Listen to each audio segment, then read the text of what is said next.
Entonces, ¿por qué también quería hacer esta presentación? Además de que, porque ustedes mismos están manifestando varias actividades que son muy interesantes, vi muchos, digamos, puntos en común de muchos de ustedes que incluso se podrían ayudar en algunos temas que están trabajando en tanto en investigación y demás, en carreras, por ejemplo, como comunicación, pero también en una diversidad. Mira que tenemos ingenieros, tenemos gente de ciencias políticas, tenemos gente de comunicación, tenemos de varios lugares internacionalistas y demás. Y eso lo que nos demuestra es que precisamente este gusto por la animación japonesa y por la cultura japonesa, pues no es algo que, digamos, esté limitado ni a una, digamos, tipo de persona a nivel de carrera o de profesión, ni tampoco a un tema de edad.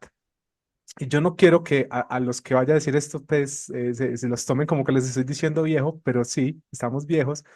Vamos a ver que hay dos, digamos, personas dentro del grupo que conforme se fueron presentando, y vamos a ver que hay un grupo, una parte del grupo que se presenta como que yo veía todas estas animaciones cuando no sabía que era anime, ¿cierto? Cuando se decían las caricaturas, por ejemplo, ¿cierto? O no sé cómo decían en México, pero en Colombia casi siempre decían las caricaturas, ¿cierto? Es como que ya nos teníamos como algo diferente a lo, sabíamos que había algo diferente en ellas a lo que se presentaba desde Estados Unidos, pero todavía no sabíamos qué era eso de anime. Eso fue algo mucho más adelante que nos dimos cuenta y, digamos, fuimos adentrándonos dentro de esa cultura.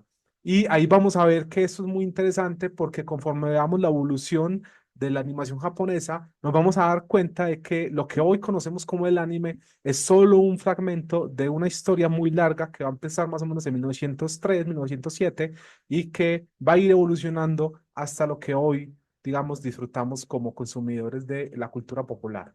Entonces, para empezar, vamos a darnos acá como una pequeña introducción acerca de, digamos, cómo era ese Japón que antes de la reunificación del siglo XVII. Vamos a ver que Japón, antes de la unificación Tokugawa del siglo XVII, va a estar dividido en múltiples feudos, múltiples territorios, en la mayoría de ellos, si no completamente independientes, semi-independientes, que van a estar dominados por señores de la guerra, que se llaman daimios, y cada uno de esos territorios que ustedes ven acá,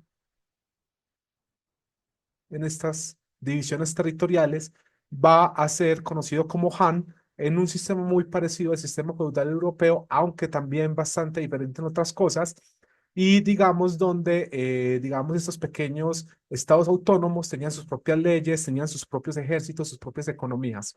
Imagínense ustedes que en el momento de auge de estos Han, Japón va a estar dividido en más o menos 200 a 300 Han, que cada uno, como les digo, tiene sus mismas leyes, su mismo ejército, su propia economía y demás. Si nosotros muchas veces nos quejamos de los impedimentos que nos puede poner el gobierno para hacer un trámite viviendo, no sé, en Zacatecas o en Colombia, en el Amazonas, y teniendo que hacer una trámite en otro lugar del país, ahora imaginen ustedes si tuvieran que llevar una mercancía desde la punta de Japón sur hasta la punta norte del país con 200 o 300 daimios que van a querer cobrarte un impuesto, van a querer cobrarte, o van a tratarte legalmente de una manera diferente, entre muchas otras cosas que dificultaban precisamente la comunicación dentro de ese territorio. Y tengamos en cuenta que Japón es precisamente una isla.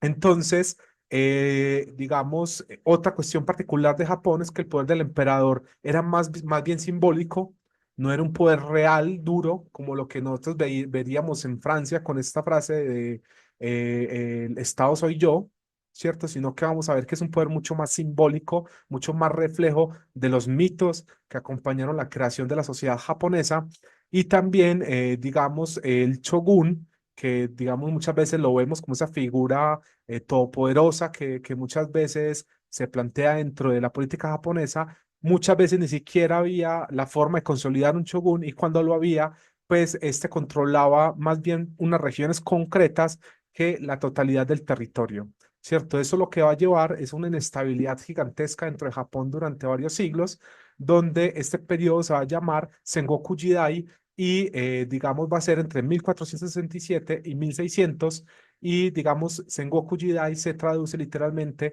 era de los estados combatientes, ¿cierto? Por ejemplo, algo para que nosotros entendamos esta división, esa fragmentación territorial y lo que implica un montón de señores feudales compitiendo entre sí por el control territorial, donde no hay una figura representativa. Piensen, por ejemplo, en nuestros países que han sido tan afectados y tan golpeados por toda esa cuestión del narcotráfico y cómo, por ejemplo, muchos de los territorios, lamentablemente, de nuestros países quedan precisamente en manos de personajes que casi parecen señores feudales, que imponen su propia ley dentro del territorio y demás, y están compitiendo constantemente dentro de ese territorio. Entonces vamos a ver dinámicas de reclutamiento forzado, vamos a ver un montón de dinámicas que van a llevar precisamente al caos, a la división y a, digamos que muchísimas veces el costo de toda esa movilización de ejércitos y demás recayera precisamente sobre campesinos y las personas pues menos favorecidas de la sociedad japonesa.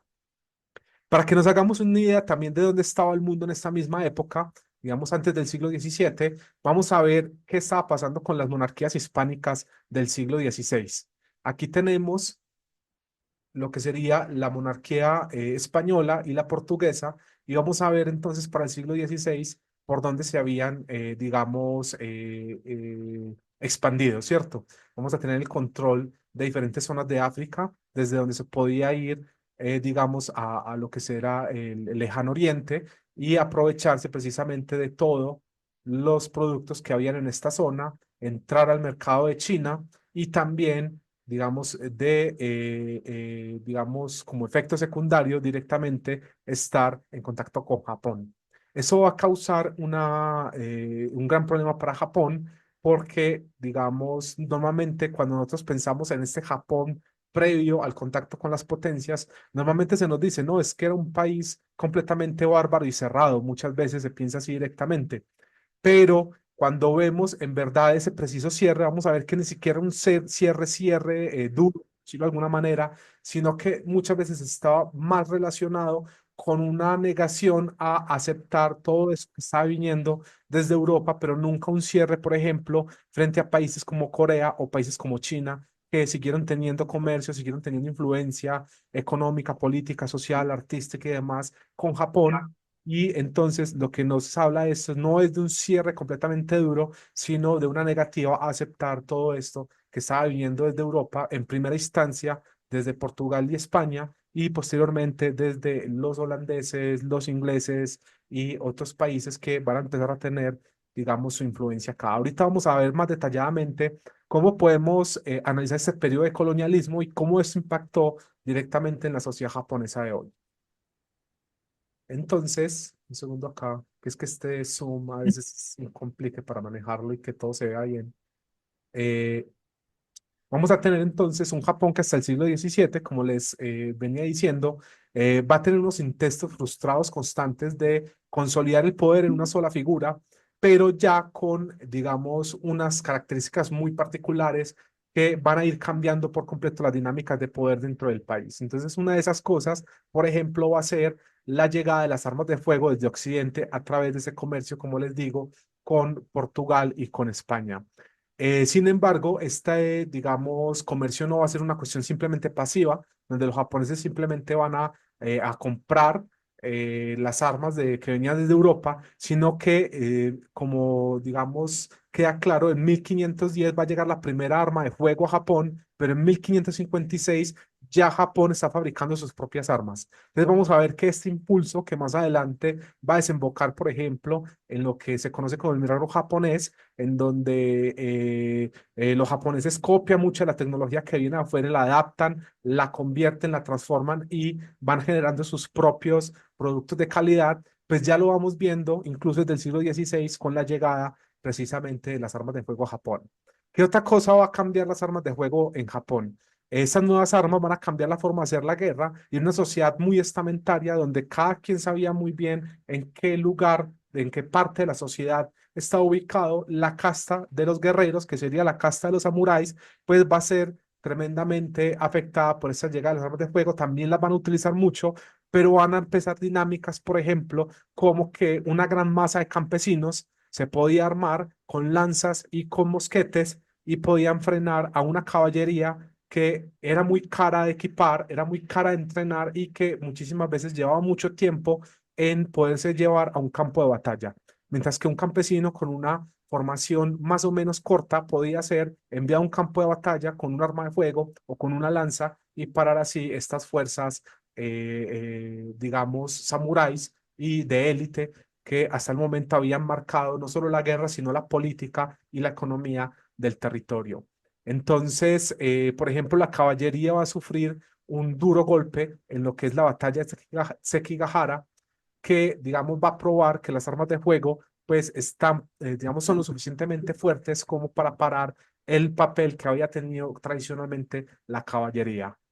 Entonces, ahora los ejércitos se van a empezar a organizar alrededor de la artillería, alrededor de fortalezas bastante fuertes, bastante grandes, que van a ser cada vez más elaboradas y con defensas más difíciles de romper. Van a estar, digamos, conformados por grandes masas de infantería, muchas veces compuestas por campesinos.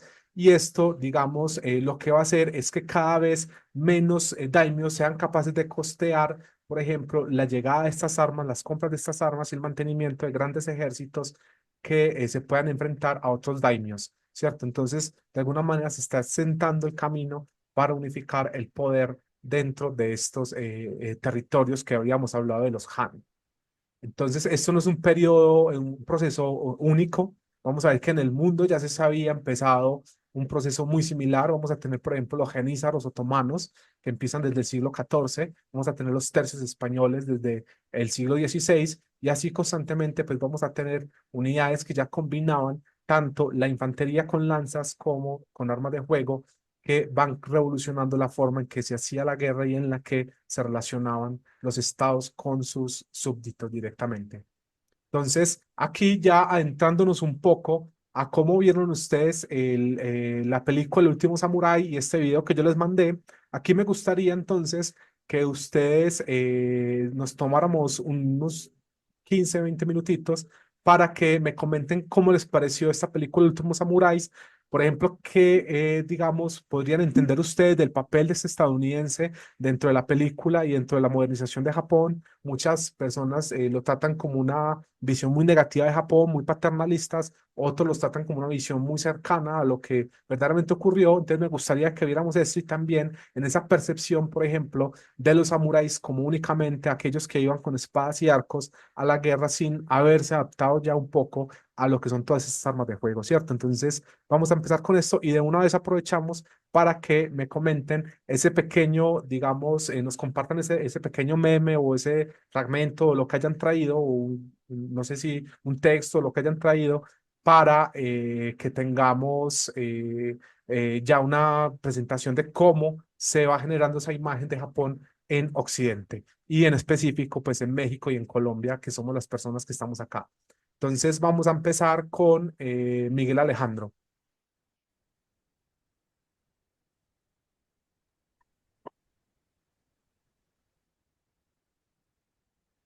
Entendí bien lo de la tarea de traer algo, pero bueno, la pregunta es como la impresión de la película. Exacto, empezamos por eso y luego ya nos O, compartes si bueno, la trajiste pregunta es como un como, fragmento o algo por el estilo. bueno, la película yo me la vi hace mucho en realidad.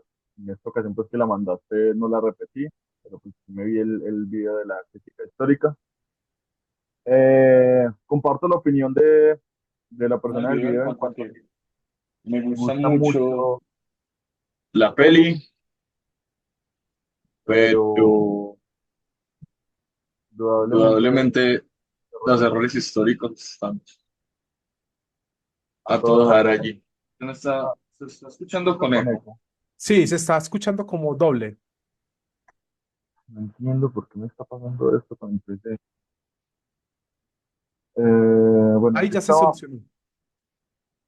Sí, me toca cerrarlo en el computador. Ni siquiera se está escuchando, pero como por el mero detalle de tener abierto el Zoom ahí en el PC, como que me genera ese problema. Bueno, eh, básicamente lo que veo allí es pues algo que sucede en general con la cultura pop, y es que nunca nos van a mostrar las cosas realmente como fueron. Y en historia, digamos que aprendemos esto de alguna forma con ciertos teóricos que hablan de que es imposible reproducir la historia tal y como fue, porque siempre va a estar lleva a hacer una espiral de interpretaciones.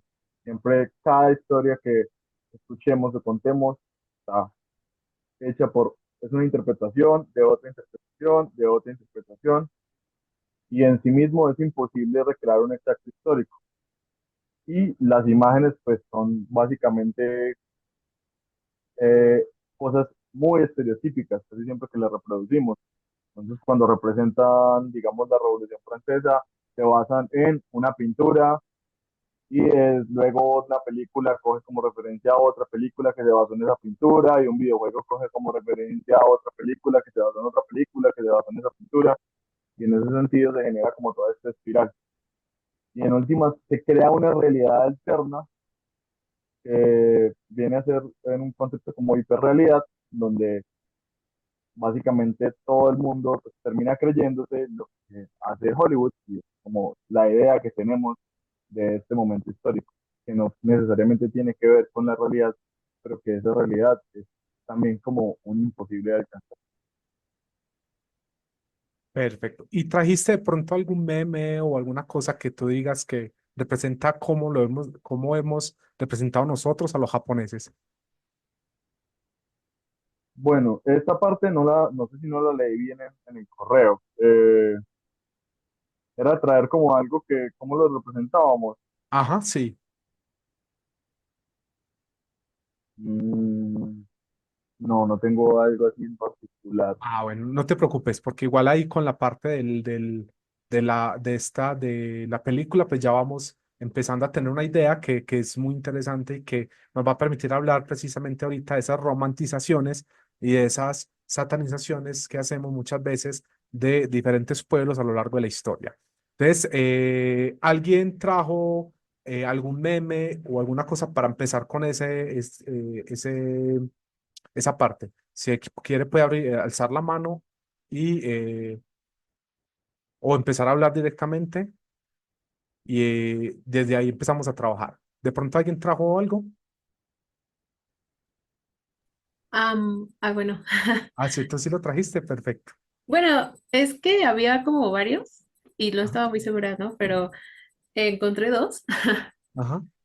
Bueno, no sé, los muestro aquí en la pantalla o... Ah, sí, si quieres compartes. Espérame un segundito, yo ya dejo de Ay, es compartir. que no sé cómo compartir pantalla. Ah, o si quieres, los dejas en el chat y yo lo comparto. Ah, ok, sí, sí, sí. ¿Sí? ¿Te parece? Sí, sí. Ok, es este. Ajá. Y pues este también.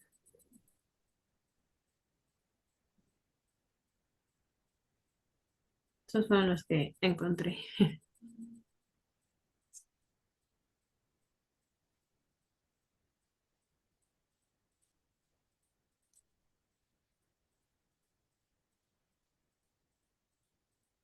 Y el periodo, me preguntan sobre el periodo Sengoku, sería 1467 a 1615 el periodo Sengoku. Muchas gracias. Y voy a ver acá, entonces voy a abrir esta de acá. Ah, este es una de las cosas que precisamente más se ven. El segundito ya se las voy a compartir acá.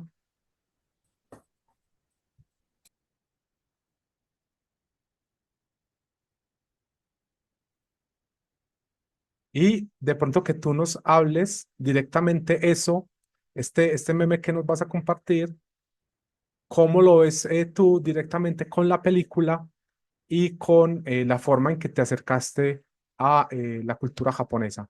Porque yo creo que para muchos fue un impacto darse cuenta de que el K-pop viene de una zona diferente del mundo a la japonesa. Yo creo que muchas personas que se estaban influidos directamente por este meme, pues tenían esa visión sesgada de la vida y que precisamente pues los llevaba a eso. Entonces, si quieres nos das tu opinión sobre todo eso.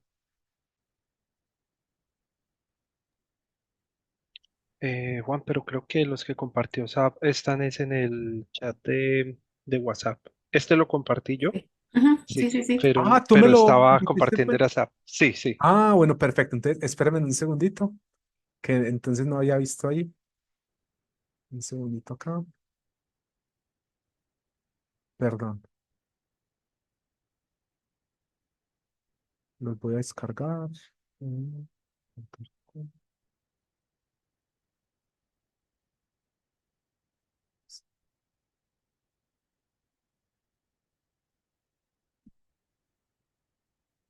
Igual todos no vamos a alcanzar a compartir, pero con algunos que hagamos podemos ir.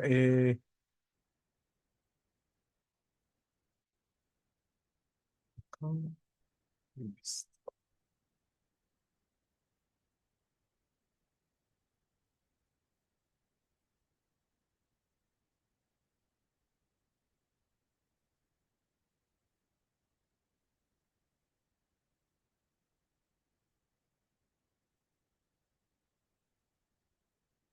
Listo, ahora sí.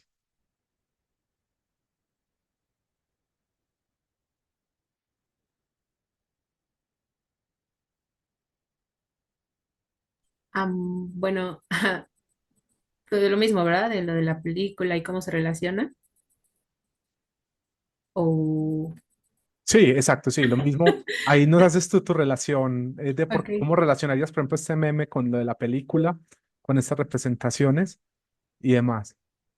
La verdad, la película no la vi Ujú. porque bueno, una vez la intenté ver y la verdad no me gustó. Como que no me gustó. No, aparte no me gusta el actor. Pero, ajá, o sea, bueno, pero vi el video de Miguel Delis Ujú. y pues no sé, o sea, me pareció muy, bueno, no quiero decir interesante, ¿no? Más bien como curioso el hecho de que todo lo que se hace en las películas cuando son representaciones sobre Japón, que obviamente son hollywoodenses, ¿no? O sea, yo lo relaciono a este meme, por ejemplo, que dice, no, pues es solo propaganda corporativa y creo que es Nueva York. Y abajo es como de, pero es Japón, ¿no? O sea, como que se puede ver un poquito ahí lo romantizado que se tiene tal vez un poquito la cultura japonesa, porque pues puede que todo lo que se han hecho en las películas de Estados Unidos, cuando representan esta cultura, pues sí es demasiado, o sea, como que quieren proyectar nada más lo que es lo llamativo, lo bonito y todo eso. Y bueno, en la película al parecer habla de samuráis, evidentemente, ¿no? De que usaban o sea, en la guerra usaban la armadura y todo, y que dice Miguel, no, pues es que ya en ese momento ya no usaban la armadura porque era muy pesado y que los ponen, creo que ponen ay, ¿cómo se llamaba? El emperador, creo, que Sí. incluso hablaba inglés, ¿no? Y es como, o sea, un emperador no se va a rebajar a hablar inglés, ¿no? O sea, porque es un emperador. ¿Cómo rayos va a hacer algo así? Pero como es Estados Unidos, pues es como, no, pues es que lo tenía que hacer. O sea, como que también cómo van moldeando la realidad a su conveniencia de cierta manera de lo que es esto. Y igual, yo no vi la película, pero me hizo a mí como sentido incluso con lo de una película que vi anteriormente, que era Memorias de una geisha. Ujú. Igual, ¿no? Romantiza demasiado lo que eran las geishas y que casi, casi, bueno, tal vez yo antes pensaba que eran pues prostitutas, pero resulta que no, solo son artistas, ¿no? Del entretenimiento y todo eso. Y ya después descubrí que las que sí eran prostitutas eran las Oirán, creo que se les llama así, o Ujú. bueno, no me acuerdo, pero ajá, o sea, todo eso. Y pues eso, o sea, me llamó mucho la atención el hecho de que tiene demasiados errores, como que simplemente decidieron meter bastantes elementos que les parecieron que quedaban bonitos, y más que nada con como con este atascadero ¿cómo decirlo? De objetos que representen, ¿no? A la cultura japonesa, las espadas, las katanas, los samuráis, las flores del cerezo, que dice Miguel, no, es que no son cerezos, a lo mejor son ciruelos, ¿no? Entonces es como, pues mientras se vea japonés, pues ahí mételo, ¿no? O sea, yo creo que eso también es interesante, cómo es que se maneja todo esto para hacer que uno se haga una idea que probablemente no sea la adecuada o la correcta de, pues, de algo como lo es la cultura japonesa. Perfecto. ¿Y quieres compartir el? algo sobre el otro también? ¿A cuál? ¿Al otro? Porque mandaron Sí, otro. mandé otro. Ah, bueno, pero espérame porque no lo Sí. veo. ¿Dónde está? Ah, sí, aquí lo vi. Ya. Este, que sería este de acá, ¿cierto? Ah, sí. Ujú. Sí, sí, sí. Bueno, igual, ¿no? O sea, como que también yo pienso que se tiene como, pues, una idea tal vez un poco rara, tal vez, de Japón. O sea, como que todo el mundo anda en cosplay y todo el mundo anda, pues, como que es una loli o cosas así. Y pues yo creo que no, o sea, porque es lo mismo, ¿no? Como que uno ya está tan acostumbrado tal vez a lo que ve en el anime o a lo que, pues a lo que le meten en este, en la industria, bueno, en este tipo de industria, pues es lo que tal vez uno se imagina y pues muy probablemente no lo sea, ¿no? O sea, no sé, como que eso es lo que pienso y pues eso. Y esos dos, digamos, memes nos sirven mucho porque ¿por qué les estoy poniendo a hacer esta actividad? Hay una cosa que son, digamos, los estereotipos, y los estereotipos son, digamos, la forma en que rellenamos aquello que desconocemos del otro o de otra cosa, de un fenómeno natural o de un entorno específico y demás, ¿cierto? Estos estereotipos no son necesariamente malos, no son necesariamente, digamos, algo per se malo, sino que lo malo sería precisamente quedarse únicamente en la figura de ese estereotipo, ¿cierto? Y seguir reproduciéndolo una y otra vez e incluso utilizarlo para menospreciar a la otra cultura, ¿cierto? Piensen ustedes, por ejemplo, con este primer meme que nos compartía la compañera, y ustedes, este meme que ustedes ven acá, ¿cómo los asimilarían, por ejemplo, a cómo los estadounidenses ven a los mexicanos? Recuerden, por ejemplo, este sepia, ese color sepia que le ponen a México en todas las películas los gringos. Como que es demasiado Yucatán para ser México, es demasiado verde para ser México, entonces tiene que ser más amarillo, ¿cierto? Entonces, piensen ustedes precisamente en cómo esos estereotipos que en primera instancia sirven únicamente o principalmente para rellenar los espacios de lo que no conocemos del otro y muchas veces nos quedamos solamente en ese estereotipo y empezamos a ver al otro precisamente no como un todo en lo bueno y en lo malo, sino como solamente una visión selectiva de lo que queremos ver, que yo creo que este lo hace muy bien en esta parte de esta Nueva York mala frente a este Tokio bueno, ¿cierto? Con la misma dinámica. Vamos a compartir entonces el otro, que yo creo que también nos da para hablar un poquitito de ese tema y que también yo creo que México ha vivido parte de esa representación con Trump, por ejemplo. Y espérame que se me perdió. ¿Dónde está? Ese estaba acá, sí. Sí, aquí está. Entonces, ya lo comparto. Perdón, que es que empieza uno a abrir estas cosas y se llena uno de ventanas que ya ni sé dónde están las cosas. Listo, ahí está. Entonces, este otro, a ver, ¿quién lo compartió y qué nos quiere compartir sobre él? Ese lo compartí yo. Ajá. Tenía uno similar a uno que había compartido, o sea, de que pues a Japón se le ve como el país raro, ¿cierto? O sea, que todos los países fueran normales excepto Japón por todo lo que se presenta, ¿cierto? Y su cultura es diferente. Entonces ahí pues terminando como de completar la idea y apoyándome en lo que dijo Lau, es que sí, definitivamente los occidentales pintamos a Japón, por así decirlo de alguna manera, como lo raro, ¿cierto? O sea, son personas totalmente diferentes a nosotros, donde es normal ver cosas que en Occidente se verían con otros ojos. Y entonces lo segundo es, yo compartí porque pues antes de que todos tuviéramos acceso a Internet y se nos abrieran los ojos a muchas cosas, a muchos temas, se veían a los orientales como que todos fueran lo mismo. ¿cierto? O sea, chinos, coreanos, japoneses, tailandeses, todos eran chinos, ¿cierto? O sea, eran chinos japoneses de los más antiguos y obviamente eso es quedar como en un área muy superficial, ¿cierto? Porque a nosotros como americanos y latinoamericanos también disgusta que nos comparen entre nosotros, ¿cierto? Ah, sí, tú eres mexicano, entonces van a ir, no sé, peruano, colombiano, venezolano, es decir, pues, obviamente somos mexicanos. O lo que tú decías, Juan, en las películas, ¿cierto?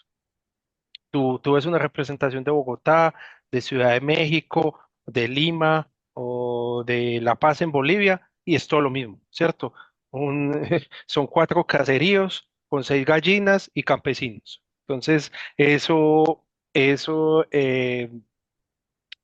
encasilla, ¿cierto? Y se da a notar de que, pues, obviamente, no se han tomado el tiempo, no nos tomamos nosotros también occidentales el tiempo de indagar un poquito más, que aunque físicamente se pueden parecer, obviamente hay muchísimas diferencias, ¿cierto? Y nosotros, yo creo que aquí todos nosotros, en mayor o menor medida, sabríamos identificar un chino, de un coreano, de un japonés, y no solo por la forma en que habla, sino por su contextura, por su forma de vestir, ¿cierto? En el cual obviamente le pueden dar a uno luces, pero es algo que es muy común en Occidente, veamos hacia Oriente. Y por ejemplo, este meme es muy interesante porque piensen ustedes, por ejemplo, hace poquito la frase que nos dejó para la historia Trump de que al sur de Estados Unidos hablan mexicano, ¿cierto? Como todos los hablantes de mexicano. Y todos estos memes que surgieron después del México de Shakira, el México de fútbol, el México de... y así sucesivamente, que muchos latinoamericanos fueron haciendo a lo largo del tiempo, pues, respecto a estas palabras de este presidente estadounidense. Y vemos entonces como incluso muchísimas veces nosotros caemos en estos estereotipos. Por ejemplo, piensen en los árabes. Muchas veces nosotros como diferenciamos a un egipcio de ¿cómo se llama este? De un árabe saudí o de un marroquí y Marroquí, demás, ¿cierto? ¿Y cuál es la diferencia entre un musulmán y un árabe? Muchas veces muchas personas es lo mismo un iraní que un argelino, por ejemplo, ¿cierto? Entonces miren que muchas veces nosotros mismos caemos en estos estereotipos, muchas veces sin querer, sin tener necesariamente una mala intención al respecto, pero muchas veces lo vamos teniendo. Lo que sucede es que estos estereotipos muchas veces no van, digamos, no están aislados, no son algo que simplemente sea una curiosidad histórica o un chiste mal contado, sino que muchas veces tienen objetivos políticos, económicos y sociales muy bien determinados que llevan precisamente a el dominio, por ejemplo, de unos sobre otros, y eso lo vamos a ver alrededor de la clase de hoy. Entonces, espérenme un segundo para yo compartir la diapositiva otra vez.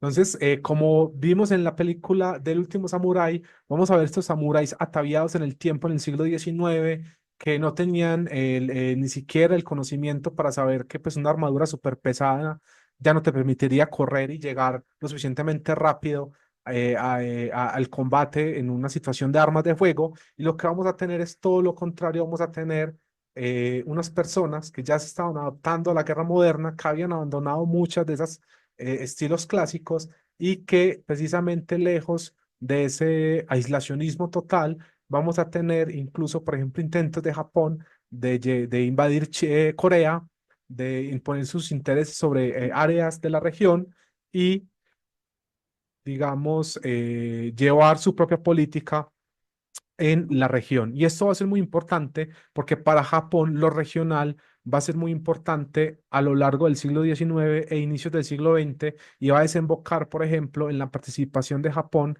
en la Segunda Guerra Mundial con principios muy parecidos a los que Occidente utilizó con ellos en cuestión de estereotipos, de colonialismo y demás en la región. Entonces, aquí para que ustedes vean un poco cómo el anime ha representado este cambio de las armas tradicionales, de las armas, las espadas, los arcos y demás, a las armas de fuego. Hay una serie, yo no sé si es para todos, es algo, es una serie, es bobita, pero pues es bonita, pero bobita, por decirlo de alguna manera, pero digamos, tiene su gusto. A mí me gustó, la verdad. Se llama Drifters y ahí, digamos, llevan a personajes históricos de no solamente de Japón, sino del mundo, a un mundo como tipo Isekai y, digamos, empiezan a enfrentarse en ese mismo mundo, ¿cierto? Entonces, uno de estos se van a encontrar con Nobunaga, uno de los primeros, digamos, japoneses en empezar a ver el uso de las armas de fuego y va entonces a utilizar estas armas de fuego como una forma de enfrentarse a ejércitos superiores de, digamos, personas con lanzas, espadas y demás. Y vamos a ver entonces, por ejemplo, el anime, cómo nos representa ese impacto de una persona que carga contra un arma de fuego y ve por primera vez a sus, digamos, aliados caer en masa por culpa de estas armas a distancia, escuchar el ruido de cuando se dispara y ver la pólvora salir precisamente de estas armas. Y vamos a ver eso cómo se representa en el anime. Se escucha, primero me confirma si se escucha. Sí, sí se escucha. Sí, perfecto. 構えこの世界で初めての中華ぞお前たちが先駆けぞお前たちはその先頭に立っているお前たちの後ろには何億丁もの中が続くお前たちは今歴史の上に立っているまだだまだまだだぞまだだまだだまだ放て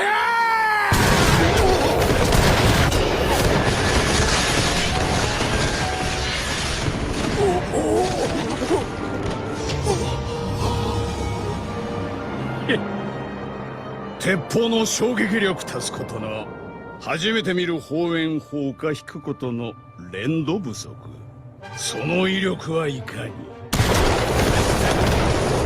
大な今は大なり種子島の本質は貫き力でも射程でもない種子島の本質は恐怖あの音と煙が上がると誰かが死ぬ二射目でそれを分かるそして一度それを分かればもう前へは進めない Entonces, miremos esa cuestión del uso del miedo a través de estas armas de fuego y eso cómo va a impactar precisamente, por ejemplo, a guerreros como los samuráis que venían luchando de una manera particular durante siglos, ¿cierto? Y cómo eso puede estar cambiando directamente la forma en que los japoneses están pensando y se están organizando. Entonces, respecto un poco a esta organización, quisiera darles como una pequeña introducción de cómo se organizaba la sociedad japonesa. Entonces, digamos, conforme se fue empezando este proceso de unificación, vamos a ver que se va a empezar a generar un control más directo sobre los campesinos, se va a prohibir que los campesinos porten armas por sí mismos y que, digamos, hayan milicias campesinas capaces de enfrentarse como guerreros rurales a fuerzas específicas, lo que más adelante, por ejemplo, va a desembocar en lo que nosotros conocemos como los ninjas, que son estos campesinos utilizando sus armas, perdón, sus herramientas tradicionales de campo para defenderse directamente de los daimios y de otras fuerzas o ladrones y demás que estuviesen en su área, que además miren que son procesos que van, digamos, confluyendo, porque si ustedes piensan en un arte marcial como el capoeira, vamos a ver que también es una de esas muestras donde los esclavos brasileños, en un momento donde se les prohíbe practicar, digamos, ciertas de sus artes tradicionales de defensa y demás, pues ven en el capoeira y en el baile una forma de empezar a transmitir su conocimiento, ¿cierto? Ahí tenemos un caso en Brasil, pero también tenemos un caso en Japón. Entonces, cada vez este sistema, digamos, jerarquizado va a ser mucho, mucho, mucho más fuerte, un sistema donde cada quien va a tener muy claro dónde está ubicado y donde, digamos, el cambio va a ser visto como algo muy, muy negativo, ¿cierto? Entonces, eso no quiere decir que fuera una sociedad totalmente estancada, pero el cambio va a haber una gran reticencia al cambio, ¿cierto? Entonces, por ejemplo, los lugares de residencia van a estar muy, muy estratificados y las zonas residenciales van a estar, digamos, relacionadas con diferentes poblaciones. Entonces vamos a ver que los daimios se van a concentrar en ciertos lugares junto a los samuráis, vamos a ver que los campesinos se van a concentrar en otro lado, vamos a ver que personas que se dedicaban a oficios, digamos, mal vistos para la sociedad japonesa, como por ejemplo las personas que se dedicaban a los mataderos, donde, digamos, se aprovechaba la carne de los animales en un lugar mayoritariamente donde se comían vegetales más que carne directamente. Entonces, por cuestiones religiosas que más adelante vamos a ver, entonces, por ejemplo, esta zona, esas personas se van a ubicar en lugares específicos de las ciudades, los pueblos y demás, y van a ser expulsadas de la sociedad directamente por las personas que estaban encima de ellos, aunque fuese un poco como, por ejemplo, los campesinos. Y curiosamente vamos a ver que en una sociedad como la japonesa, personas como los campesinos iban a tener incluso a veces un estatus mayor a la de los comerciantes, directamente porque se veía que los comerciantes al no trabajar con sus manos, al no producir algo material visible, pues ocupaban un escalón más bajo directamente dentro de esta sociedad. Una cosa particular es que, por ejemplo, el estatus de noble, militar, artesano, comerciante, campesino y estas otras castas que les digo que eran más discriminadas, muchas veces tenían un carácter hereditable. Y eso es una cuestión bastante determinante porque pues muchas veces ese estereotipo de que en la Edad Media y demás, muchas veces la gente moría donde nacía, pues muchas veces se cumple directamente en ese heredar la posición que tenía tu familia alrededor del tiempo.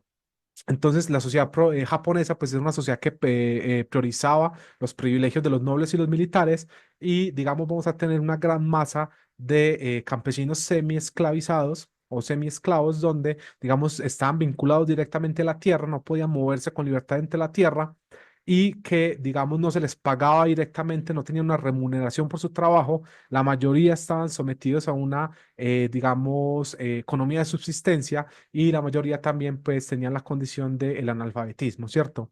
Entonces, una cuestión particular ahí era precisamente la de los comerciantes, porque muchas veces vamos a tener que eran comerciantes que tenían unas, digamos, una capacidad económica que los podía poner por encima de cualquier samurái o de muchos samuráis, pero que aún así tenían que agachar las cabezas y vivir en los mismos barrios de las personas más pobres directamente porque, digamos, ostentar esa riqueza muchas veces se veía como una ofensa directamente contra un samurái o contra un daimyo o contra una persona pues noble y que esto lo podía llevar incluso a ser asesinado en el acto por esa falta de respeto que se estaba cometiendo contra una persona de mayor rango dentro de la sociedad japonesa.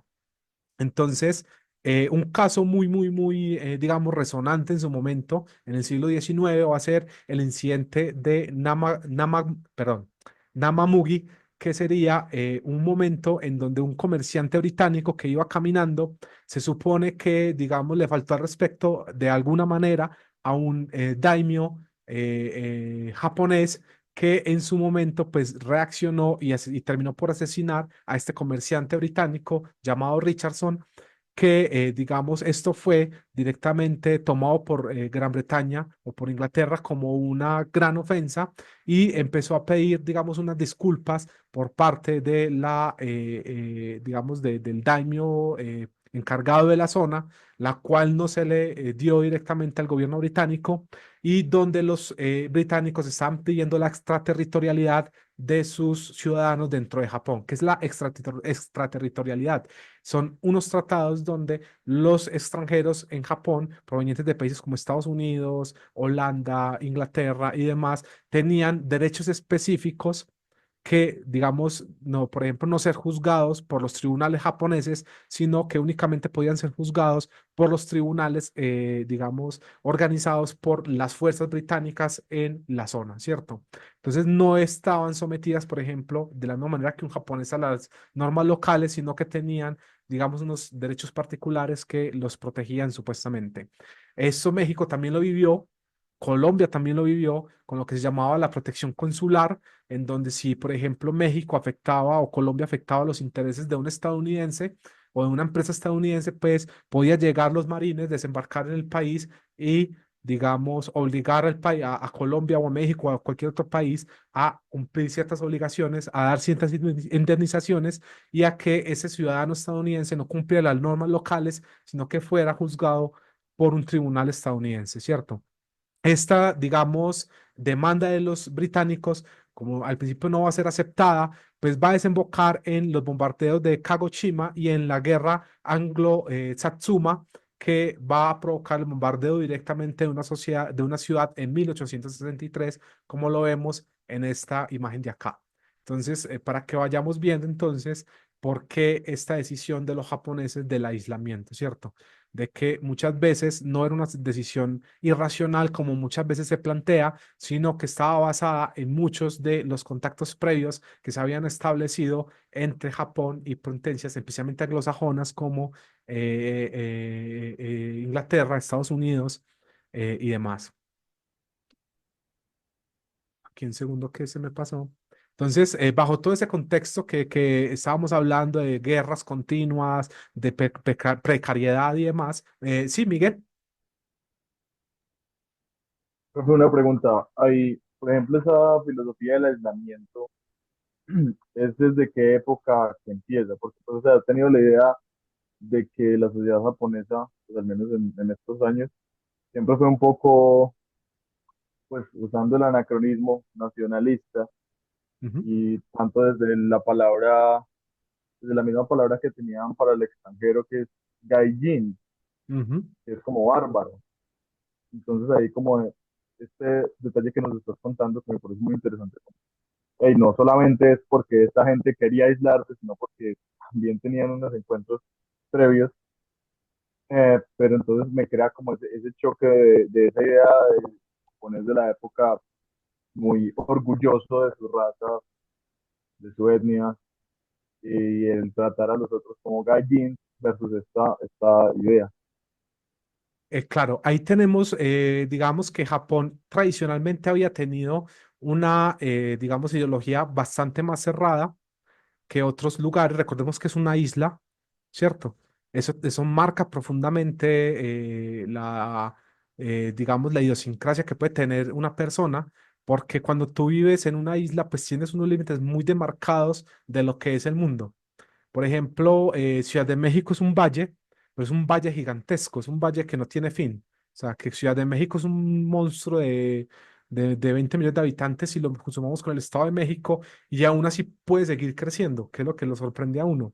Pero, por ejemplo, los que venimos de Medellín, venimos de un valle muy cercano, donde tú caminas de un lado a otro de la montaña, digamos, así, digamos, de un lado al otro en cuestión de que en una bicicleta te lo puedes recorrer en una hora de un lado al otro, ¿cierto? O sea, es un valle muy chiquito y aún así esas montañas, sabiendo que tú puedes subir la montaña y seguir derecho, encierra muchísimo la mentalidad de la gente de Medellín y muchas veces vas a escuchar que no, Medellín es la mejor ciudad del mundo, Medellín es el mejor videro del mundo, pero muchas de esas personas ni siquiera han pasado esa montaña y han ido muchas veces ni siquiera a otras ciudades de Colombia y mucho menos a otros países directamente.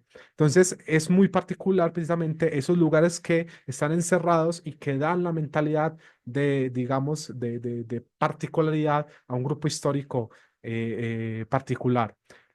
Sin embargo, vamos a ver que el periodo de cierre va a tener unos periodos, digamos, unas fechas muy, muy, muy particulares que las vamos a ver más adelante y que van a estar muy relacionadas ya con la unificación del país, ¿cierto? Cuando ya hay una capacidad centralizada de empezar a controlar los diferentes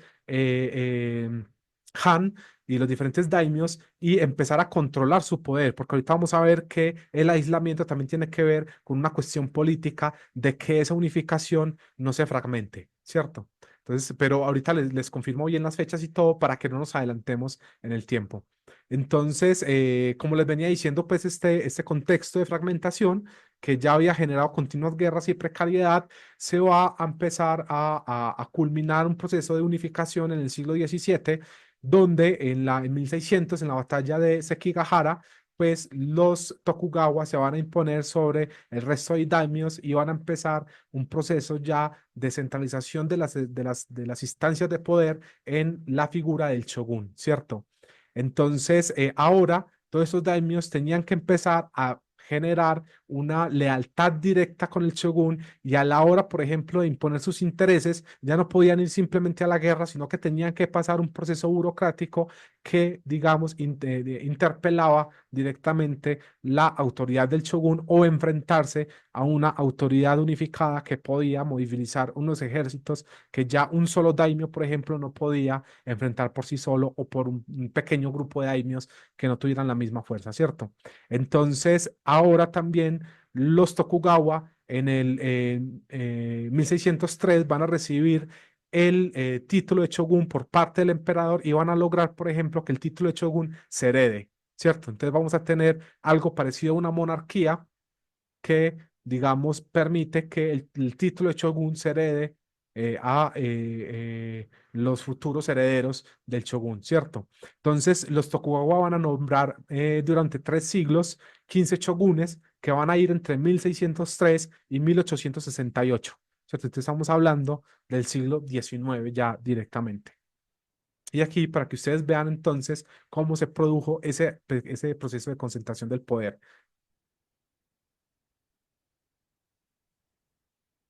Entonces, miren más o menos cómo estaban concentradas las fuerzas antes de la unificación y cómo se pasa precisamente ese control, donde incluso algunas zonas siguieron teniendo cierta autonomía dentro del país.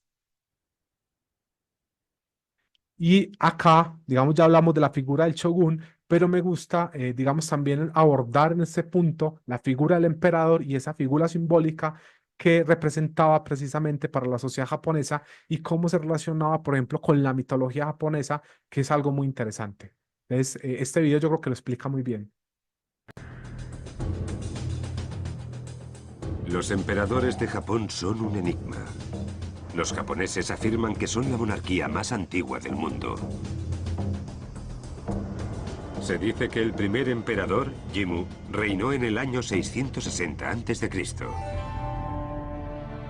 Desde siempre, el emperador japonés ha estado rodeado de cierta mitología. Cuentan que el primer emperador descendía directamente de la diosa del sol, Amaterasu.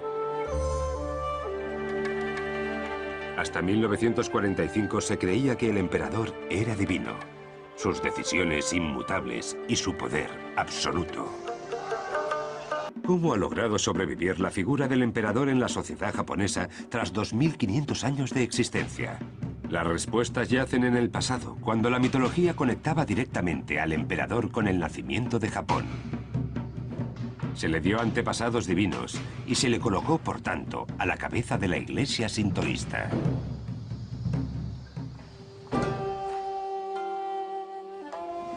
La historia cuenta que los dioses Izanagi e Izanami crearon Japón al mojar sus espaldas en el océano. Las gotas posteriores formaron las islas. Izanagi se encontró con los dioses del trueno y para purificarse se bañó y creó dioses más pequeños con el agua. De su ojo izquierdo nació una diosa del sol, de su ojo derecho un dios de la luna y de su nariz un dios del océano. Aquellos 3 dioses recibieron el control del universo. De estos dioses, fue la del sol, Amaterasu, quien más admiración provocó en la tierra del sol naciente. Cuenta la leyenda que un día discutió fervientemente con su hermano el dios del océano y se retiró después a una cueva para sumergirse en un mundo de oscuridad. 6 generaciones antes del emperador Jimmu, Amaterasu o Mikami brilló como el sol, de forma equitativa sobre todas las cosas. Cuando se escondió, los demás dioses celebraron una fiesta a las puertas de la cueva y atrajeron a Amaterasu hasta fuera con sus bailes. El sintoísmo es una religión que llama a Amaterasu para que salga de la cueva. El emperador Jimmu y todos los que reinaron después de él han celebrado festivales variados para hacerla salir a la luz.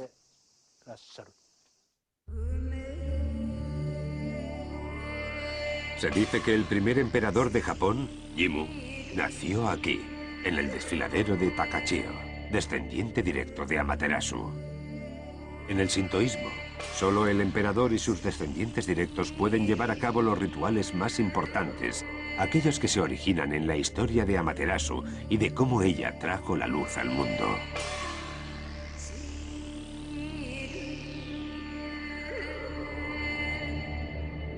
Por eso el emperador era un ser divino y la cabeza visible del sintoísmo, un culto al animismo que no cuenta con escrituras o un dios único, sino que reza a la naturaleza y los antepasados y cree que los dioses viven en animales, rocas y ríos.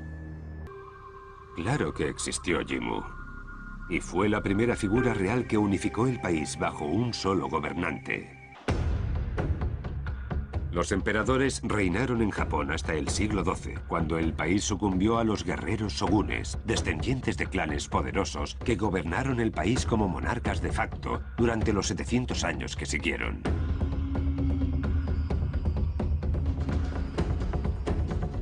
En ocasiones, el emperador se veía obligado a esconderse.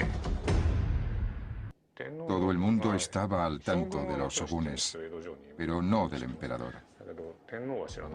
En Kioto, el emperador siguió estando al frente del sintoísmo, aunque fueran los militares quienes dominasen el país. El emperador sigue legitimando a los shogunes. De hecho, estos necesitan que el emperador los apruebe. Aunque quizá sea más bien de forma simbólica, pues el emperador no tiene ningún poder. No obstante, ir en contra de este o intentar simplemente desplazarlo como figura de poder provocaría rechazo. Entonces, como vemos, hay varias cosas que quiero resaltar dentro de ese video. Primero es el papel de ese emperador como figura simbólica, que muchas veces está muy alejada de lo que en Occidente concebimos como el papel del rey o de un emperador, sea en el Imperio Romano, o sea en alguna de esas monarquías de Europa.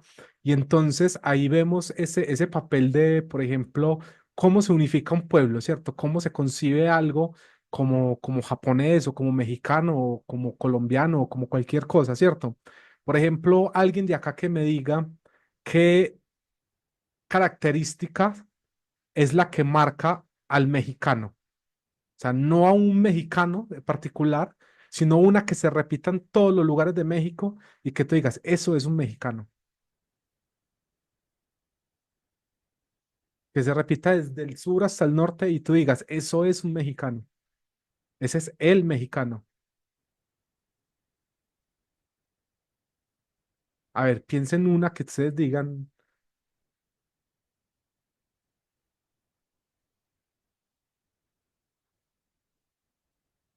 Y los colombianos también el mismo ejercicio. Como que ustedes digan, este es el colombiano. No un colombiano, el colombiano.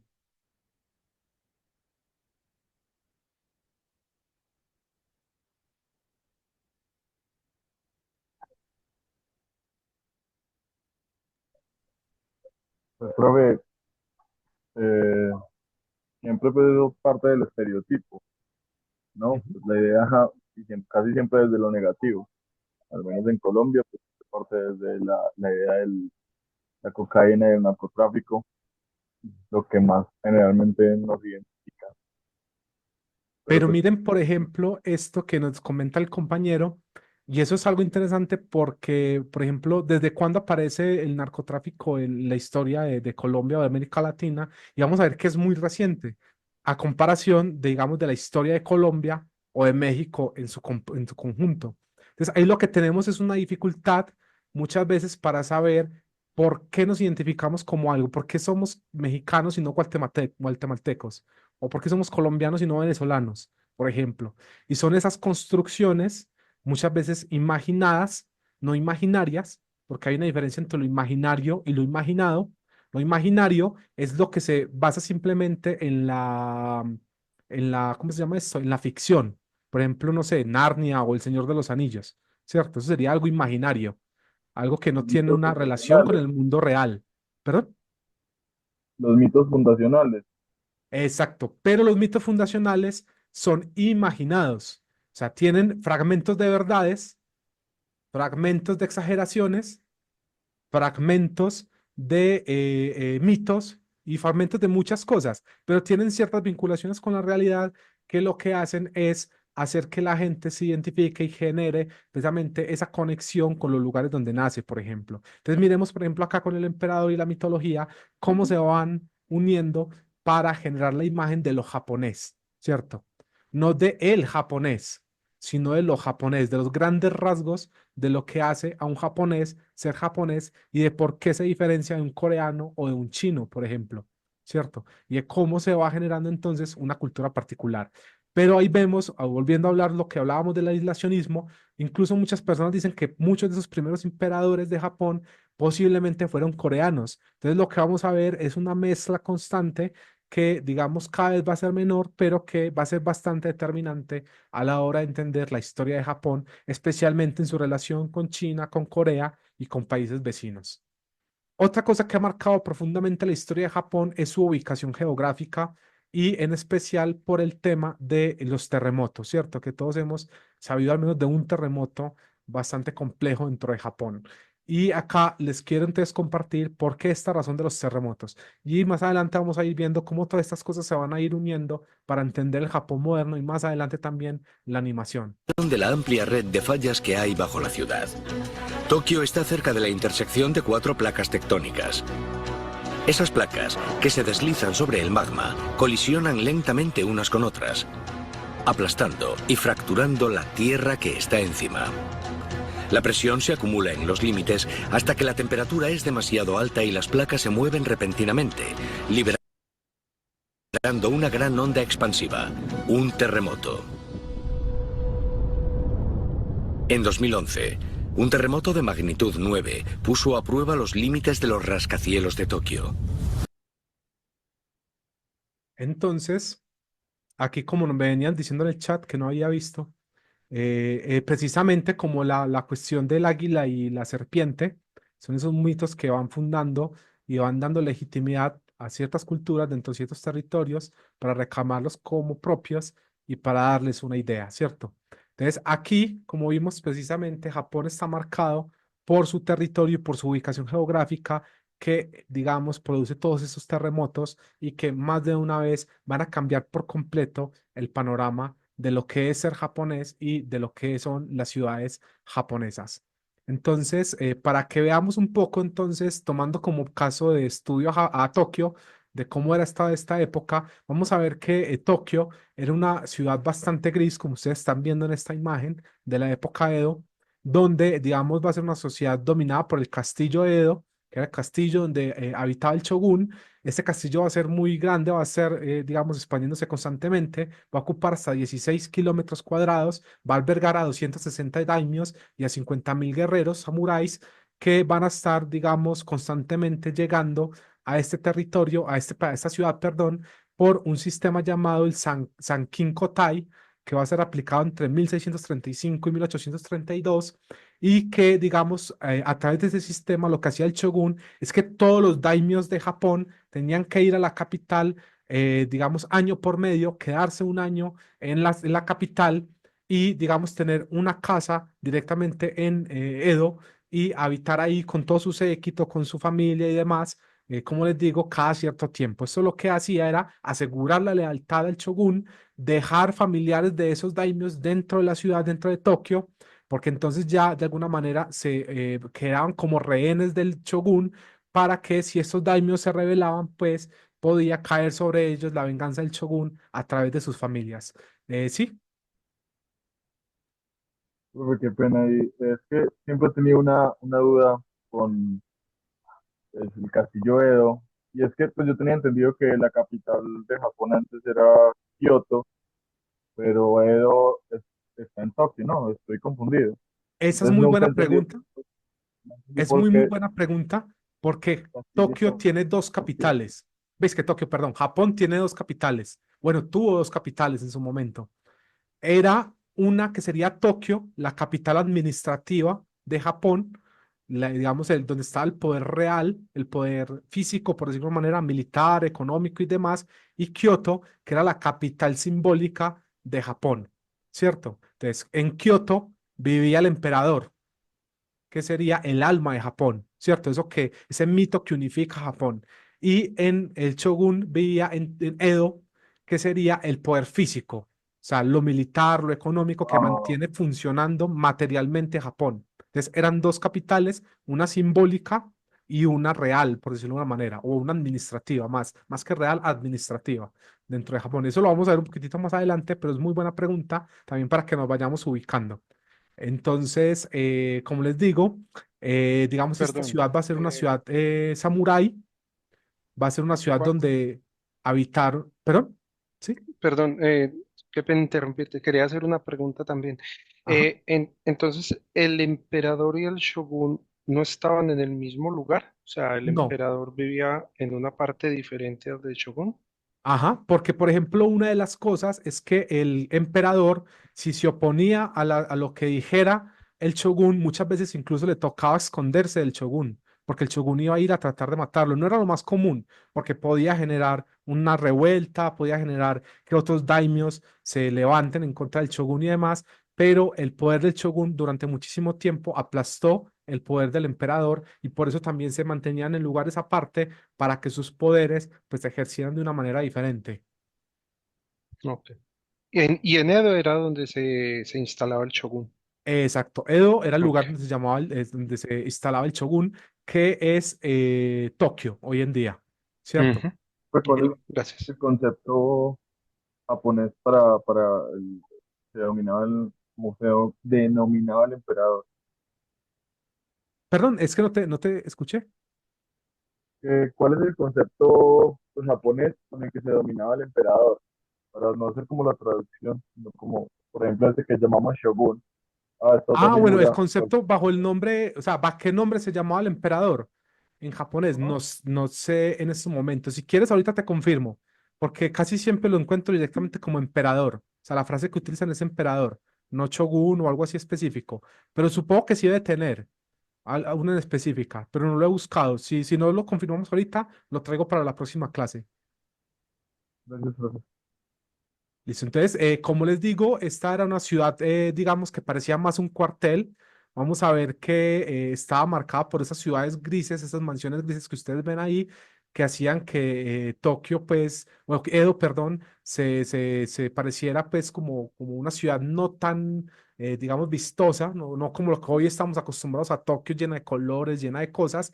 Y vamos a ver que esa cultura del Tokio que vemos hoy en día surge de una parte muy específica de la sociedad japonesa que además está intrínsecamente relacionada con lo que es la cultura popular, ¿cierto? Y acá entonces les traje un pequeño videito de cómo luciría el Edo de esa época.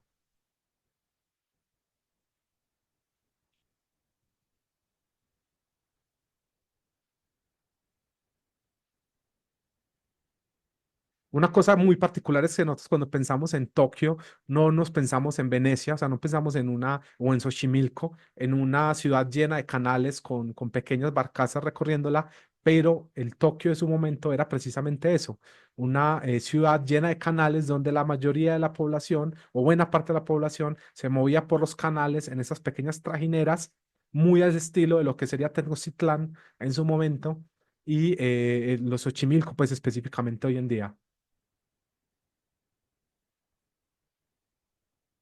Entonces, digamos, la ciudad estaba, digamos, dividida en dos, lo que decíamos que era muy estratificada y cada quien como que sabía muy bien en qué lugar debería vivir. Entonces vamos a tener a los daimios, el shogun, toda la corte del shogun y demás, y los samuráis viviendo en el norte, y vamos a tener en el sur viviendo a lo que son las personas comunes, o sea, el pueblo común, entre ellos campesinos, comerciantes, vendedores, toda la cuestión de la prostitución y demás, ubicada directamente en esta zona y aglomerada y todos combinados, digamos, tanto los comerciantes viviendo con los campesinos como las prostitutas viviendo en los mismos espacios que estos comerciantes, para que vean que hay una mezcla muy interesante que en otros lugares tal vez no se daba tanto y que hoy pues es muy impensable. Pensemos, por ejemplo, en la Roma y cómo se sectorizan, incluso se hace todo lo que se llama esta arquitectura se me fue, arquitectura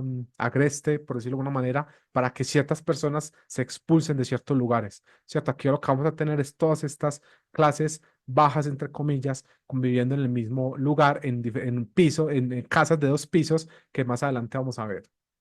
Entonces, aquí para que ustedes vean un poco cómo eran esas casas, esas residencias de los shogunes, serían estas de acá más o menos, mucho más, digamos, no tan suntuarias, no llena de colores ni demás. Lo que sí tenía color dentro de la parte de los samuráis sería el portón.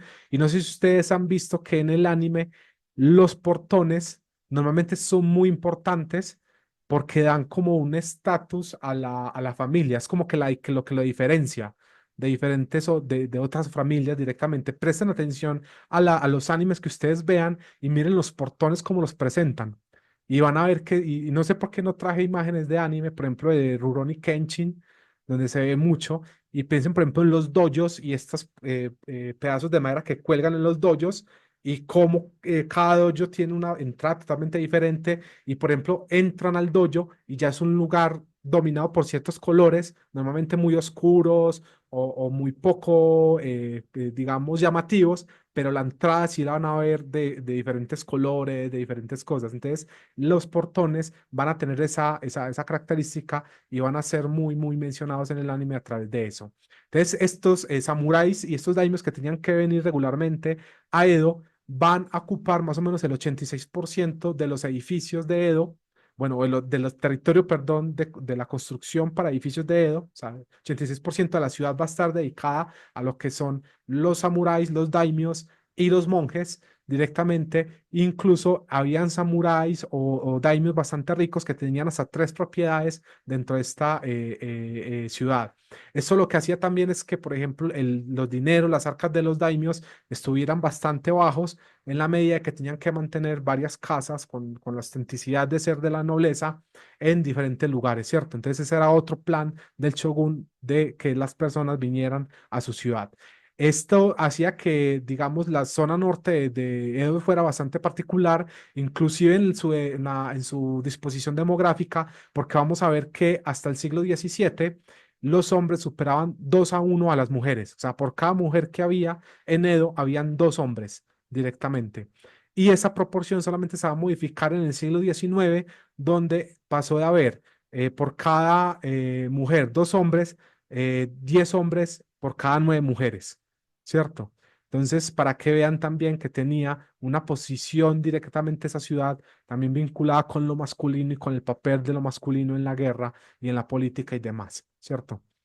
Pero eso va a cambiar mucho entonces en la zona sur, que es esta zona donde yo les digo que vivían muy apeñuscados en el 14% de Edo, las clases más bajas, que eran las que se dedicaban de hacer funcionar la ciudad, básicamente.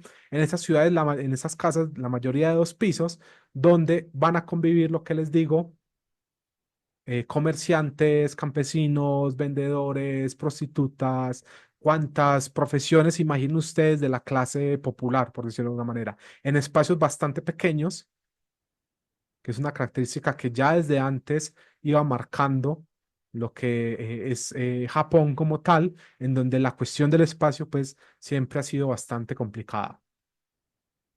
Pero ¿qué va a pasar en esa zona sur? Esa zona sur, a pesar de que, digamos, obviamente tenía bastantes problemas muchas veces a nivel económico, va a congregar buena parte de la cultura, ¿cierto? De lo que podríamos llamar la esencia de la ciudad, ¿cierto? Mientras los daimios, los samuráis y demás se dedicaban o al arte de la guerra o a la alta cultura que llaman, de alguna manera, yo no estoy muy de acuerdo con ese concepto de alta cultura, pero digamos a esa cultura más desde la nobleza, desde el arte más clásico y demás, en las clases bajas se dedicaban a diferentes tipos de arte que hoy son los que reconocemos como el verdadero arte japonés, ¿cierto? Muchas veces nosotros no seríamos capaces de saber cuáles serían las obras más clásicas pintadas por la nobleza japonesa, pero ahorita van a ver que muchos de ustedes van a reconocer el ukiyo-e, que va a ser el arte producido por las clases bajas de la sociedad de Edoka, ¿cierto? De Edo. Entonces vamos a ver que en la zona sur de la ciudad se va a consolidar una, digamos, zona que se llama Yoshiwara, que se traduce como el lugar sin noche.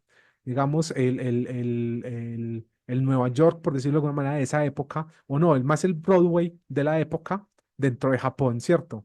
Entonces, este lugar va a funcionar 24 horas, se va a alejar de la mirada, digamos, esa observación constante de lo que es el shogun y los samuráis, esa moral tan fuerte que se le imponía directamente en esas casas grises que vimos, que hacían parecer a Edo un cuartel. Y en este lugar, por ejemplo, se va a permitir mayor capacidad de acción a diferentes clases sociales que podían mezclarse de una manera mucho más directa sin la necesidad de tanto ritual dentro de una sociedad altamente estratificada, ¿cierto?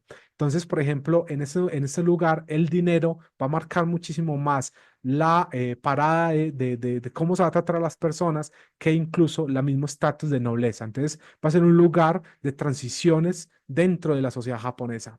Entonces, dentro de ese lugar se van a hacer diferentes tipos de espectáculos. Van a haber desde cuestiones sexuales hasta cuestiones de teatro. Van a haber también bastantes cuestiones relacionadas a las pinturas que se pueden masificar, que ahorita vamos a ver cuáles son. Vamos a ver que este lugar se va a convertir entonces en la ciudad de los placeres. Y digamos, en este lugar van a ir todos los cargos y todos los personas de Edo que están directamente relacionadas con el shogun y con la administración de Japón, ¿cierto? Entonces, de alguna manera, esto lo que provocaron un efecto de nivelación de la sociedad que en otros lugares de Japón podía ser completamente imposible porque, digamos, en la zona alta de la ciudad, pues era muy difícil que un comerciante, por ejemplo, se cruzara con un samurái porque incluso podía perder la vida en el caso de que ofendiera a ese samurái. Entonces, dentro de esos espacios, tal vez las personas que más reconocemos nosotros serían las geishas, que digamos serían solo una parte de lo que las mujeres se dedicaban a hacer dentro de estos lugares. Vamos a ver que muchas de estas mujeres se dedicaban, por ejemplo, en las casas de té y en las cafeterías a trabajar directamente, pues, como en el servicio al cliente de esos lugares. También vamos a tener, por ejemplo, mujeres trabajando en el teatro kabuki.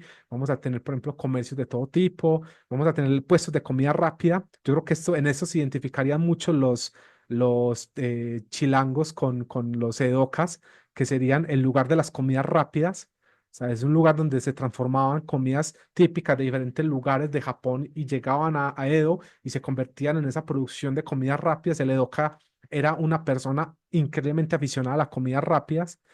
Entonces yo creo que ahí se puede generar un trazo también entre Ciudad de México y el Edo antiguo, en la medida que son lugares que transforman las comidas y que buena parte de la economía y de las relaciones sociales se hacían en torno a la comida precisamente. Entonces, también vamos a ver que en esos momentos van a haber, digamos, desde elegantes damas hasta personas comunes dentro de esos oficios de la mujer dentro de esta área. Y, digamos, ahí vamos a tener una diferenciación entre lo que sería, por ejemplo, estas mujeres que se convierten en geishas, que digamos, se especializan en diferentes formas artísticas y lo que sería la prostitución común, por decirlo de alguna manera, o que trataba de imitar a esas geishas, pero que, digamos, no tenían la misma formación y, digamos, era un acceso mucho más barato y demás a esas damas de compañía, por decirlo de alguna manera, ¿cierto? Y ya la prostitución común, por decirlo de alguna manera.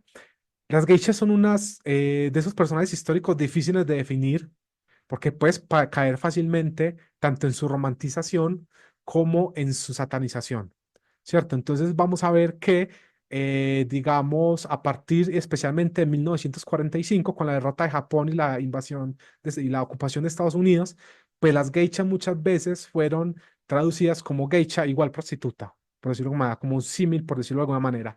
Esto está increíblemente equivocado. Estas mujeres casi son una clase, casi podemos decir que las geishas son una clase aparte podríamos hablar de clase campesina, clase samurái, los daimios y demás, y podríamos casi que poner una clase específica para las geishas, ¿cierto? Eran muchas veces casi que nobles directamente y servían en, digamos, espacios muy particulares de la sociedad, como pueden ser las relaciones diplomáticas entre diferentes personas poderosas del país y, digamos, para armonizar diferentes eventos, tanto sociales como políticos como económicos, para que estos se llevaran a buen término, ¿cierto? Entonces estas mujeres estaban totalmente imbuidas en diferentes tipos de arte, desde la escritura, desde que supieran hablar, desde que supieran poesía, de que supieran literatura, desde que supieran diferentes cosas, también digamos en lo ornamental, de que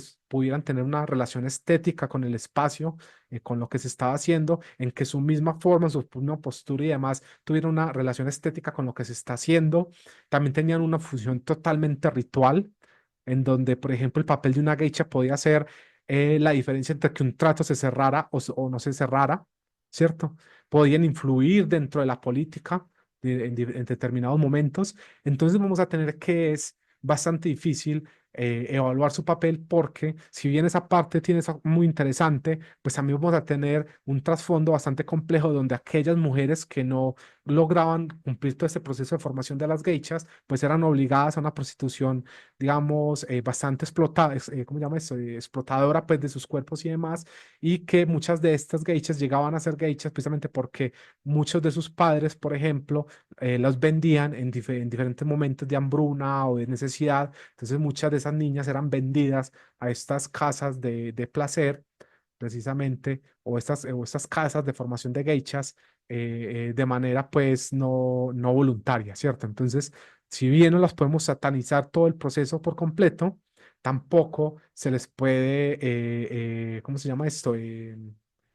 Endiosar, pues, se me fue la palabra. ¿Cómo se llama? Sí, me entienden, endiosar, pues, y tampoco la podemos mitificar, perdón, sí. Entonces, una cosa que sí tenemos es que, por ejemplo, la sensualidad en esta época era completamente diferente. En esta época, un poco de cuello, y no lo traje en estos momentos porque no sé por qué no caí en cuenta de sacar el fragmento, pero si ustedes ven esta serie de la chica cosplayer y el chico que hace los cosplayers. Si alguien me puede ayudar con el nombre, que se me olvidó el nombre, ¿cómo se llama? A ver si lo encuentro acá. ¿De qué estamos hablando? De un anime. Ah, Sono Bisquedol. Goyo. Sono Bisquedol se llama la serie, eh, que se la recomiendo Goyo. mucho. Ahorita se las voy a dejar ahí en el WhatsApp porque a mí me parece que tiene dos cosas muy interesantes. Una es como ese gusto, como esa sensación de cuando conoces a alguien que tiene tus mismos gustos, pero en una escena, precisamente la chica de la que les hablo, que hace cosplay, se viste con un kimono y en uno de esos momentos pues muestra mucho de o buena parte de su cuello y eso para este chico es como increíblemente sensual. Entonces, en esos momentos, por ejemplo, esa vista de un cuello bien definido y demás era lo más sensual, como el escote más escote que tuviéramos en estos momentos, ¿cierto? Para que veamos que también la sexualidad y la sensualidad, pues era diferente en esa época y no es lo mismo cómo se ejercía tanto la prostitución como otros tipos de cosas en un momento o en otro. Entonces, también otra cosa que hay que decir es que estos lugares y el arte de las geishas también traía bastantes problemas sociales de hombres arruinados, pues, por no poderse controlar y sus vicios dentro de sus lugares. Entonces, también tenían otra serie de problemas, no solamente era lo artístico dentro de estos lugares. Una cosa que ni yo sabía al principio, cuando empecé el curso, es que las geishas no fueron las primeras geishas, por decirlo de alguna manera. Este papel que hoy adjudicamos a las geishas primero digamos, relacionaba con lo que son los taikomochi o los hokan, que eran hombres que se desempeñaban como bufones o como digamos, especie de acompañantes en diferentes en eventos y que también muchas veces se dedicaban a diferentes espacios de lo kabuki, ¿cierto? El teatro kabuki. Que ahorita vamos a hablar un poco aquí del teatro kabuki. Entonces, hasta finales hasta mediados del siglo XVIII, que las mujeres empiezan como digamos, a plantear su función como artistas dentro de toda esta onda del entretenimiento en esos lugares que hemos hablado. Digamos, hasta ese momento los hombres marcaban precisamente la parada de todo lo que es el acompañamiento de eventos y digamos también en el papel de este rostro pintado y demás. Entonces no empezaron las geishas como tal, como las primeras figuras relacionadas con todo lo que hemos venido hablando. Entonces es en el periodo Edo, entre 1603 y 1878, donde las geishas se van a establecer ahora sí como una profesión, como le digo, casi como un estamento de la sociedad, en donde van a servir como artistas y se van a diferenciar de otras trabajadoras del entretenimiento y de la prostitución por otro lado, ¿cierto? Entonces, las geishas trabajan o trabajaban, bueno, trabajan incluso al día de hoy en las casas que se llaman Hanamashi, que se traducen como Distrito de las Flores y que en diferentes animes lo van a ver. Por ejemplo, el último anime donde ustedes lo pueden ver son Los Diarios de la Boticaria, que se los recomiendo mucho, es un anime muy bonito, muy bueno. Se lo van a ver en un momentico, se van a acordar de mí que se lo van a comer en 2 días, literal. Y otra va a ser en Demon Slayer, en la anterior, ¿cómo se llama esta saga? En la parte de del, se me fue el nombre, del Distrito Rojo, en la saga del Distrito Rojo, donde van a ver precisamente algunas de estas casas, van a ver, por ejemplo, cómo este personaje vende a estas niñas, entre comillas, que son niños, pues, que los vende a estas casas para investigar, pues, todo el proceso del demonio y demás. No quiero hacer más spoilers, lo voy a dejar hasta ahí, pero que digamos, muestran precisamente esa dinámica que yo les digo, que muchas niñas de esas no llegaban allá porque lo quisieran, sino vendidas por sus padres, porque pues no había ni siquiera con qué comer dentro de sus casas. Entonces también por eso les digo que es difícil de evaluar su papel directamente. Y entonces, digamos, estas mujeres se van a especializar en lo que es la música, la danza, la conversación, la literatura y diferentes formas de arte como tal. Entonces, la formación de estas geishas llevaban años, no es como que una geisha se formara en un momentico, era literalmente casi como hacer una licenciatura para ser geisha, y entonces eran mujeres muy, muy, muy cultas, en realidad. Y para que, como un dato curioso, estas geishas en su momento de formación, cuando eran niñas, se les llama maiko, que serían estas geishas en formación, ¿cierto? Y aquí les traigo pues un ejemplo de estos de cómo las geishas han sido representadas dentro del anime y en especial con un instrumento que se llama el shamisen, que es un instrumento de cuerdas como una guitarra, por decirlo de alguna manera, que es muy, muy, muy reconocible de Japón y que ha estado precisamente en la saga de Wano de One Piece en una de las últimas temporadas de este anime. ¿Cómo sonaría hoy en día pues,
ahí tienen el canal de YouTube de esta chica, hace muy buenos covers.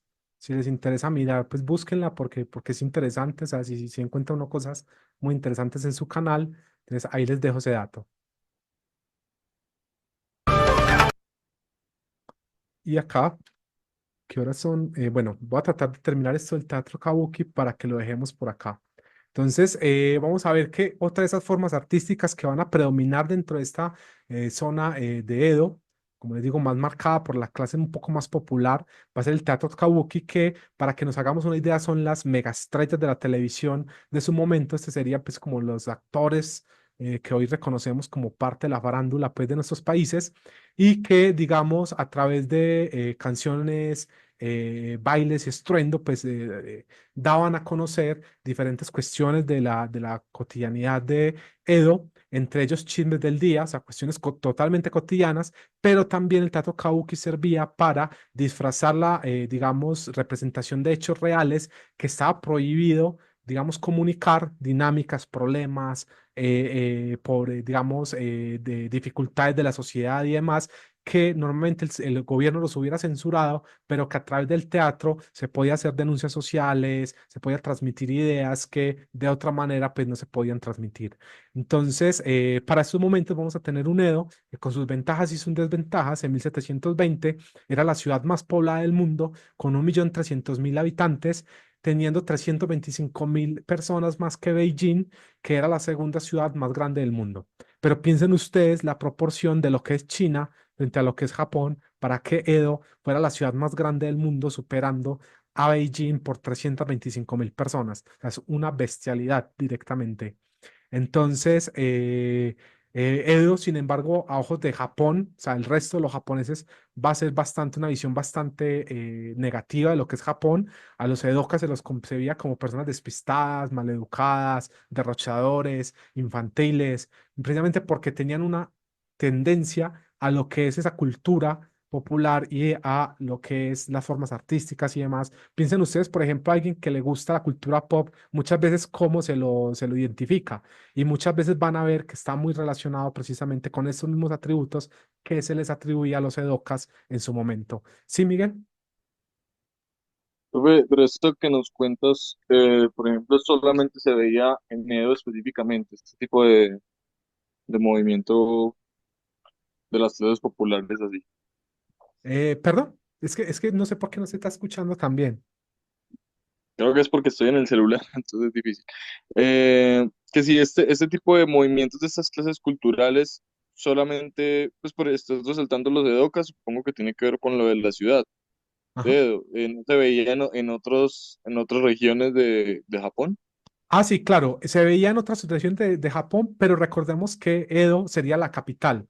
Y perdón que no les dije, pero Edocas sería como el gentilicio de las personas que viven en Edo, ¿cierto? Como por ejemplo decir Medellín, los medellinenses, o en Bogotá los bogotanos, y así sucesivamente, ¿cierto? Sería el gentilicio.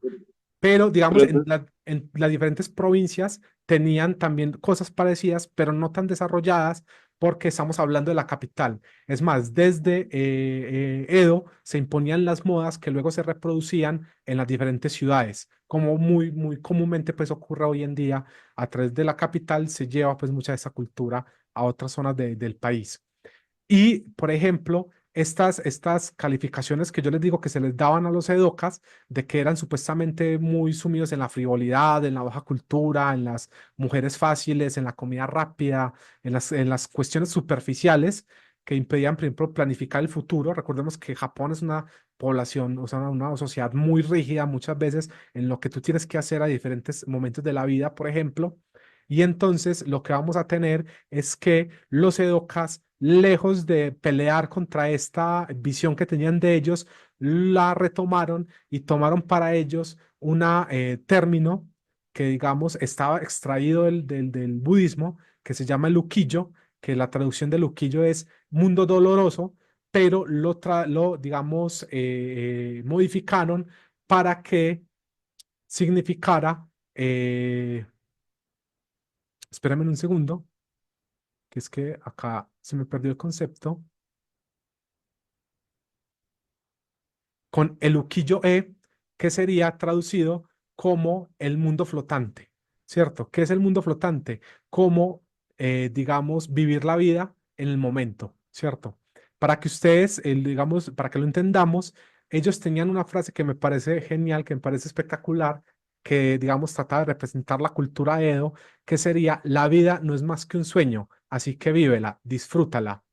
¿Cierto? Entonces, de alguna manera, lo que abundaba en Edo era el arte, la literatura, los relatos sensuales y eróticos, las casas, esas casas del placer y demás, y todo esto va dando una cultura particular a una ciudad que hoy en día pues sigue teniendo muchas de esas particularidades de lo que es la sociedad japonesa, y que muchas veces es muy distinta a otras zonas más rurales y demás, que todavía son, digamos, mucho más tradicionales y demás. Y si ustedes ven, por ejemplo, en los animes, muchas veces cuando las personas de Tokio van a las regiones, lo primero que les dicen es como que son extravagantes, como que esperan que sean extravagantes, extrovertidos, que sepan hacer un montón de cosas, que se vistan a la moda, que un montón de cosas. Y miren que mucho de eso viene precisamente de esta época de cuando se va configurando precisamente toda esa cultura popular.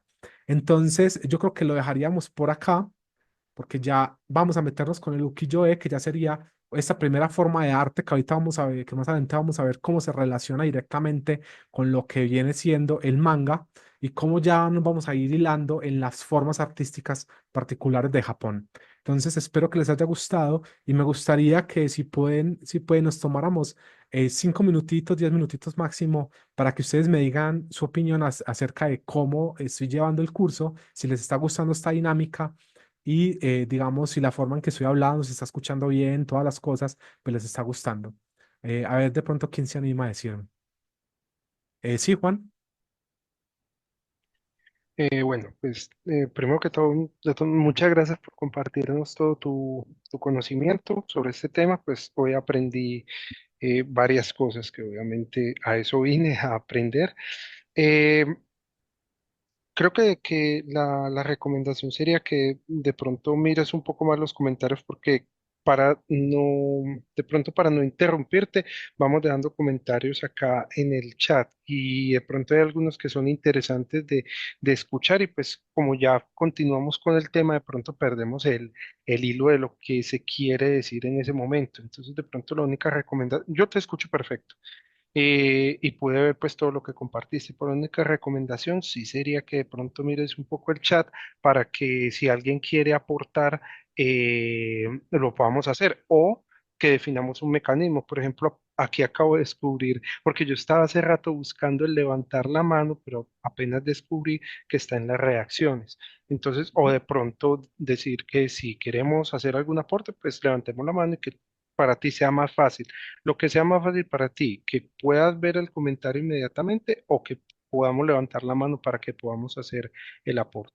Yo creo que podríamos, si les parece, que mejor alcen la mano, porque es que si ustedes vieran, acá tengo, Zoom es súper complicado y tengo como 4 ventanas abiertas de diferentes cosas. Ok, ujú, Entonces, para que yo de pronto no omita en los comentarios, porque son lo más valioso al final del día de la clase, entonces, si quieren, podemos priorizar esta opción de alzar la mano para que podamos retroalimentar, digamos, conforme se vaya haciendo, además perfecto, de que muchas veces hablarlo, pues también permite transmitir cosas que a veces escribiendo no en el chat. listo, perfecto, Profe, gracias. Muchas gracias. qué Sí, pena ahí. Siento que con lo de alzar la mano, pues hay personas que pueden ser un poco tímidas ajá. y realmente como que sus aportes los limitan más a los comentarios justamente porque les da un poco de pena hablar. Entonces, una buena opción sería como, no sé, nombrar, si quieres un moderador por clase, que te ayude como con esa parte de